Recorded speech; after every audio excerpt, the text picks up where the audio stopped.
Good evening, ladies and gentlemen, and welcome to this week's edition of I Got the Runs, where we do a quick flashback to this week's Flash episode. The answers to last week's flashback are: two of the Flash's weaknesses include telepathic attacks and the fact that he has to consume large calories in order to keep his energy up so they can maintain his speed. And for this Flash, apparently, enemies that run around corners. So, we start the episode off with Iris and Barry at couples therapy, giving their spiel.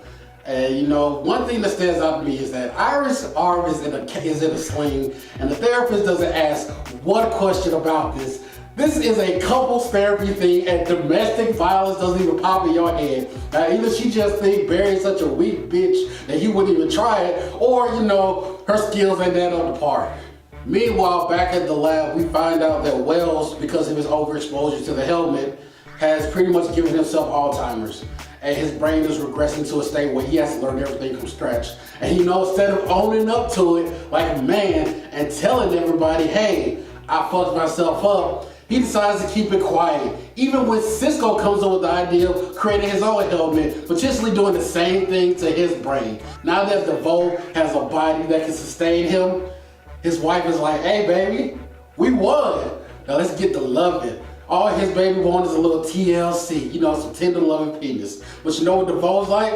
Nah, because we have more things to do, because I need to make the world in my image. And she's like, look, let's take some time out. We won, we beat Barry. Let's get our marital duties on. And he looks at her like he's emotionally impotent. The team figures out that Devoe is now after Fallout, the radiation metahuman with a nuclear level payload. So they started enacting plans to pretty much transport him to Argus where he'll be safe. Remember, Killer Frost is gone because Devoe took her powers. So they decide to go to Earth X to enlist the help of Snark to help them with his cold gun to suppress Fallout. So they go get him, bring him to our Earth, and then Black Siren from Earth X decides to bring her stank over to our Earth. So now we gotta deal with this filth gang too. And she is the herpes of this universe, because just when you think she's gone, she keeps popping back up. The team gets together and take all the necessary precautions to transport Fallout. So Snark is ready, everybody's ready. And on their way to Argus, they're attacked by Devoe. Now, a bunch of questions pop out, basic common sense stuff. Why didn't Barry just run him to Argus? He could have just simply, in less than a second, ran him to Argus and dropped him off. Okay, maybe not. Why didn't Cisco just open up a breach to Argus and drop him off at the front desk with a note saying, hey yo, hold this for me, partner. But now we gotta go through the long, arduous route of driving him to Argus, where he's attacked by Devoe. And while Devoe is taunting him like, hey yo, Barry, didn't I just kill your homeboy? How does that feel? Black Siren comes out of nowhere with her stank and must and filth and bringing her hot breath over everybody, incapacitating everybody from Barry to Snark to Devoe, knocking him out and kidnapping Fallout. Back at the lab, Wells finally comes forward and tells Cisco the truth about the helmet and what really happened to him, where Cisco chastises him and said, all you had to do was come to us and we could have helped you solve this problem. While this is going on, Earth 1 Black Siren decides to take Fallout to the nearest police station because her ass is level 1 basic and this is the best thing she can think of with a nuclear bomb. Most people try to take out something major. She goes to the local police station and says, okay, I'm gonna kill all 5 people here.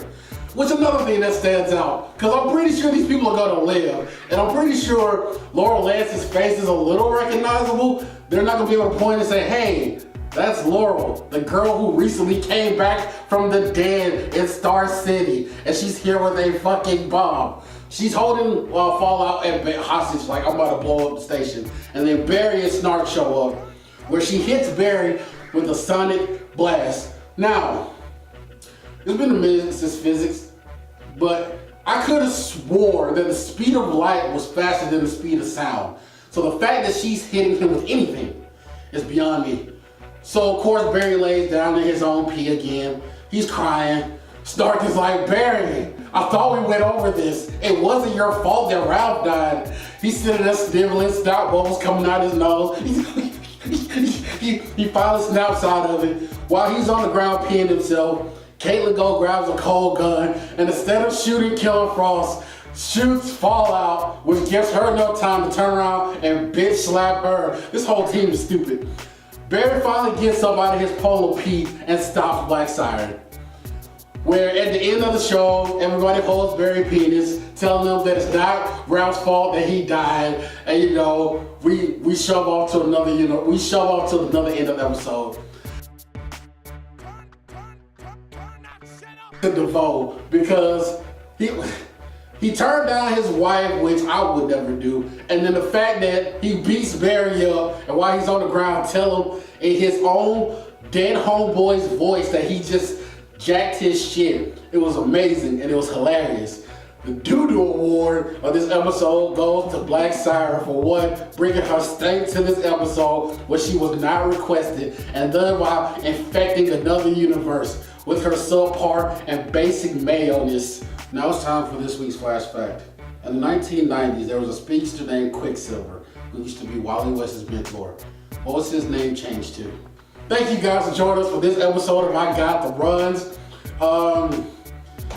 This I don't know what to say about this season. I'm thoroughly underwhelmed, but you know, we're gonna stick it out until the end. Like and subscribe, and until next time, peace.